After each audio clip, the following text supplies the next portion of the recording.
오늘 끊어진다면 그리스도의 사랑이 아닙니다라는 제목으로 주신 말씀 전하겠습니다. 사도 바울은 오늘 로마서 말씀을 통하여 5가지 질문을 우리에게 던집니다. 31절에 만일 하나님이 우리를 위하시면 누가 우리를 대적하리요? 라고 질문합니다. 초등학교를 다닐 때에 저희 친구 중에 키가 또래 아이들보다 머리 하나 더 있는 친구가 있었습니다. 심지어 초등학생 때 이미 저의 아버지의 옷 사이즈와 같은 옷을 입었던 친구였습니다.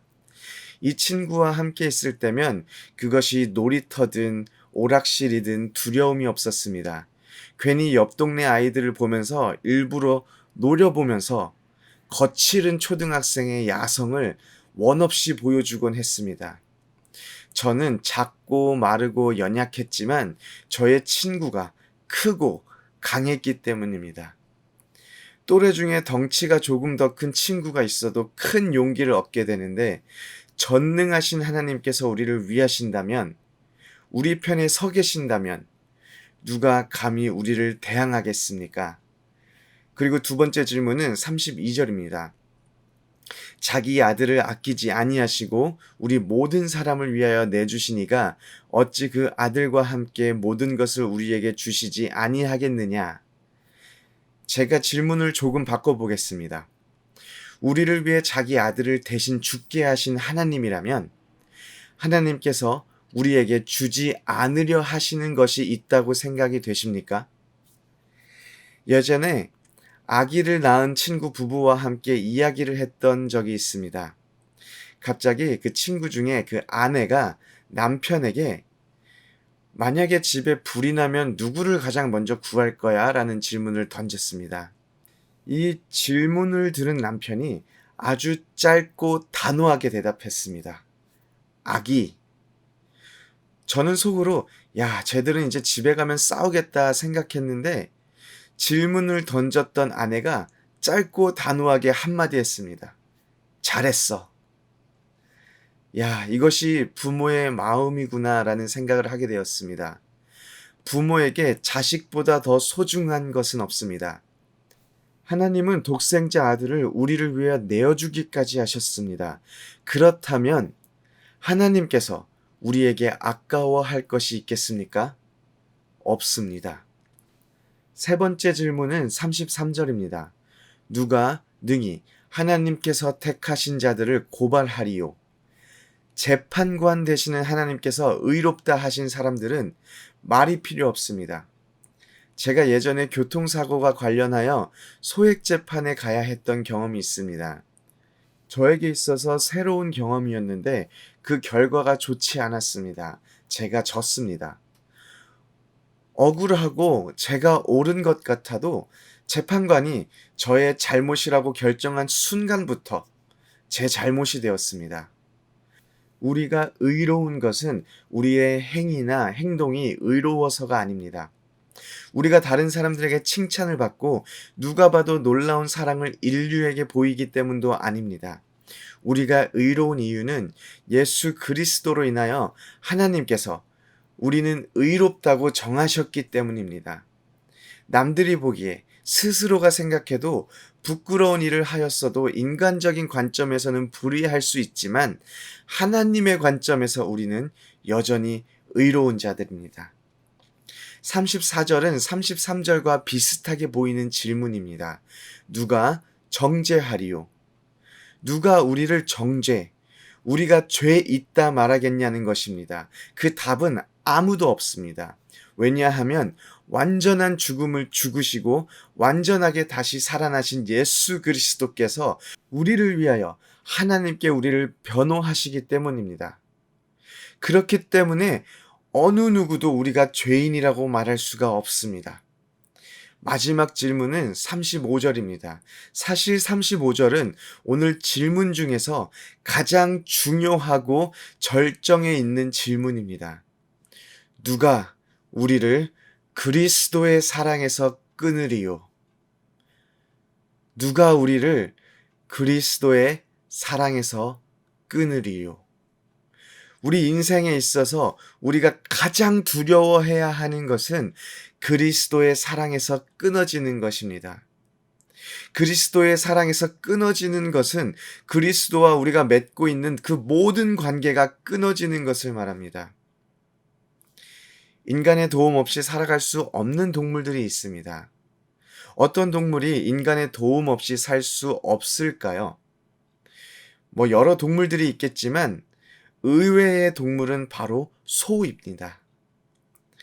처음부터 야생에 사는 그런 들소들이 아니라 옛날 시골에 가면 외양간에 한 마리씩 있는 가축으로 키우는 소들은 인간이 없으면 살 수가 없다고 합니다. 예전에 인도의 시골 마을의 한 소 외양간에서 코끼리가 나타나서 울타리를 부셔버리는 바람에 소들이 탈출한 적이 있다고 합니다. 이 소들이 울타리를 벗어나서 넓은 초원으로 숲으로 도망을 쳤는데 한 달이 넘어갔을 쯤에는 대부분의 소가 죽게 되었다고 합니다.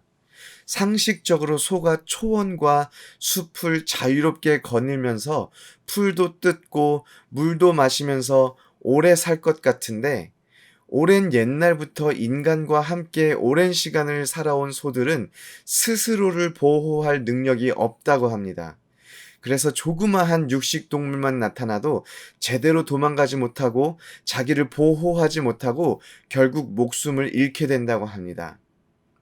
소가 울타리를 벗어나 처음에는 기분이 좋았겠죠. 먹고 싶은 것을 맛보고 먹고 싶은 풀을 마음껏 뜯고 산으로 가고 싶으면 산으로 가고 강으로 가고 싶으면 강으로 가고 아주 자유로운 시간을 보냈을 것입니다. 그런데 인간의 보호 없이는 조그마한 위협과 어려움에 스스로를 지키지 못하고 목숨을 잃는 것이 또 소의 운명입니다. 그리스도의 사랑에서 끊어진 우리는 그리스도와의 관계에서 끊어진 우리는 마치 소의 운명과도 같습니다. 세상이 속삭이는 대로, 세상이 보여주는 대로 마음껏 사는 것이 처음에는 즐겁겠죠. 하고 싶은 거 하고 남들 다 쉬는 주일 교회 가서 열심히 봉사할 필요도 없고 교회에서 불편한 사람을 마주칠 일도 없고 아주 편하겠죠. 그런데 그리스도에게서 끊어진 삶은 조그마한 위협 속에서도 무너져 버릴 수밖에 없는 삶입니다. 소가 인간의 손을 떠난 순간부터 죽음이 예정되어 있는 것처럼 우리도 그리스도에게서 끊어지면 그 끊어지는 순간부터 죽음이 예정되어 있는 삶을 살아가게 되는 것입니다. 그런데 우리가 감사할 것은 어느 것도 우리를 그리스도의 사랑에서 끊어낼 수 없습니다. 환난, 곤고, 박해, 기근, 적신, 그리고 위험이나 칼, 어떤 것이 온다 하더라도 그리스도의 사랑에서 우리를 끊어낼 수가 없습니다. 시편 44편 22절을 보면 우리가 종일 주를 위하여 죽임을 당하게 되며 도살할 양같이 여김을 받았나이다라고 기록되어 있습니다. 우리 믿는 사람의 삶은 항상 죽음이 가까이 있는 힘겨운 삶을 살아가지만 그 가운데에서도 우리를 사랑하시는 그리스도로 인하여 우리가 힘겨운 삶 속에서도 넉넉히 이길 수가 있습니다. 38절과 39절에 사도 바울은 사망이나 생명, 천사들이나 권세자들, 현재일이나 장래일, 능력이나 높음이나 깊음, 다른 어떤 피조물도 우리를 주 예수 그리스도 안에 있는 하나님의 사랑에서 끊을 수 없다고 말을 합니다. 사망이나 생명과 같은 인간의 경험, 영적인 것, 시간, 힘, 공간, 그리고 다른 어떤 피조물이라도 하나님의 사랑에서 우리를 끊을 수가 없습니다. 오늘 사도 바울의 편지를 들었던 로마에 있는 그리스도인들이 어떤 삶을 살고 계셨는지 알고 계십니까? 대부분의 그들은 로마의 서쪽 그리고 남쪽 외곽에 인구 밀도가 아주 포화 상태인 곳에서 노예 혹은 노예에 준하는 삶을 살았습니다. 불안하고 힘겨운 삶에서도 위협받고 항상 부족함에 시달리고 차별당하고 정죄받기도 했을 것입니다. 환난이 그들의 삶을 흔들고 그리스도인이라는 이유로 박해를 당하며 항상 배고픔과 헐벗음에서 자유롭지 못한 삶을 살았을 것입니다. 최악의 삶을 살아가는 그들에게 또 하루를 버텨낼 수 있는 힘이 되었던 것은 그리스도의 사랑에서 아무것도 그들을 끊어낼 수 없다는 사실입니다. 사도 바울이 로마에 살고 있는 그리스도인들에게 들려주었던 이 사실이 오늘을 살아가는 우리들의 심령에 들려지기를 원합니다. 우리의 삶이 힘겹습니까? 억울한 일을 경험하고 있습니까? 쉴 틈 없이 일을 하며 몸과 마음이 지치십니까? 갑자기 자신도 모르게 드러나는 악한 마음과 행동에 또 실망하고 좌절되십니까?